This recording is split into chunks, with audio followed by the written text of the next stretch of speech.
Have you been given this exercise to rehab your back and it's really not working for you, or it doesn't feel like it's hard enough? Are you having back pain here or here? We're going to show a variation to this exercise today that actually is going to be very impactful to you, and it's going to change your rehabilitation forever.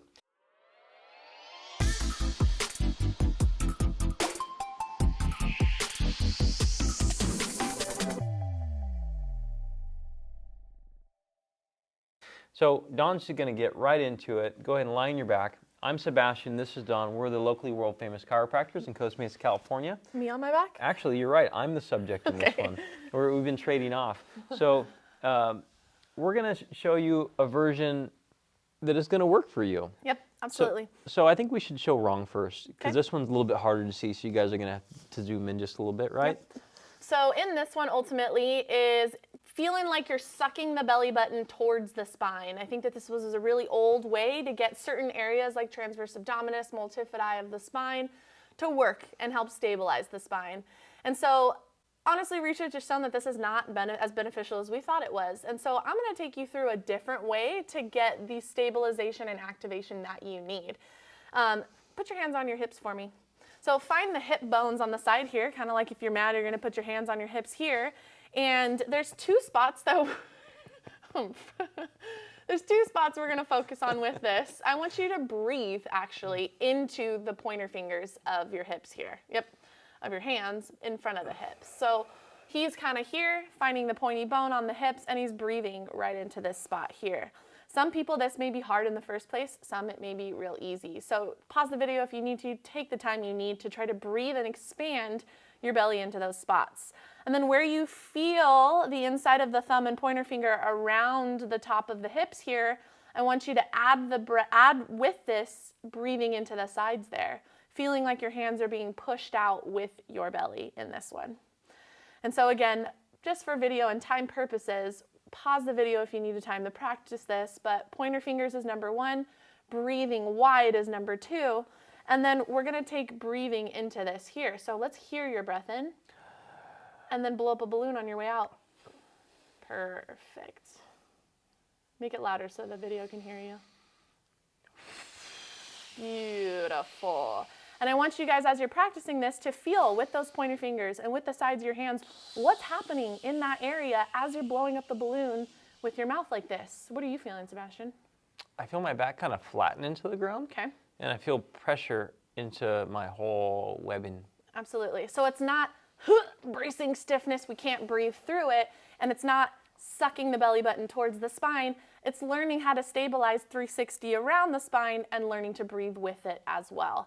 And so we can actually progress this one if we want to. You feel like this was pretty easy for you, bring your feet up into the air, try to stabilize the legs in this position and breathe and blow up the balloon. Yeah, this is a lot harder. I feel like my abs are working more. Perfect. So what if you do feel back pain in this one? Well, if you feel back pain in this one, there's a possibility that your knees might not be close enough. Or sometimes people go like this, or sometimes people are way down here. And so if you watch right into here, I'll move my hand just so you can kind of see. If my knees are a little bit too low away, you can see this whole area. I can stick my whole arm or forearm underneath the section. And so sometimes people's backs don't like this. And a lot of times we'll give these breathing bracing coaching with people who have extension intolerant back pain, such as people with degenerative disc disease, facet irritation, sciatica, Main syndrome, and things like that. And so by allowing them to extend their low back with the exercise, it really doesn't help them too much. But if you guys are interested more about learning tools and diagnosis and other treatments and so on, about those conditions I just mentioned about, we have a learning resource that could pop up in the corner. And we created a lot of learning resources over the years about low back pain to help you guys make an educated decision about what to do.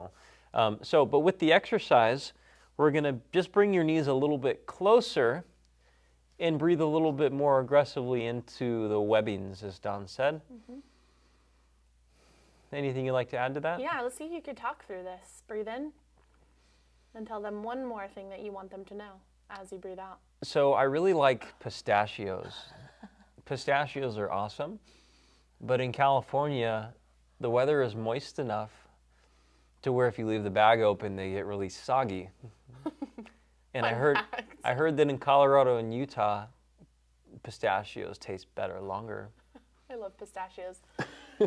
There you go. So it should be challenging, but enough that you could breathe through it, you could talk through it, and you could stay stable in those areas. So let's kind of scratch the hollowing at this point, especially if it hasn't been working for you, and trying this new stabilization technique around the spine and see what that does for you. As Don mentioned, that there's a lot of outdated information, or let's just say the information might be useful for certain people, but not for others. It's the isolation exercises of the transverse abdominis is a little bit antiquated, and there's more current research that suggests that the method that she talked about is going to work a little bit better.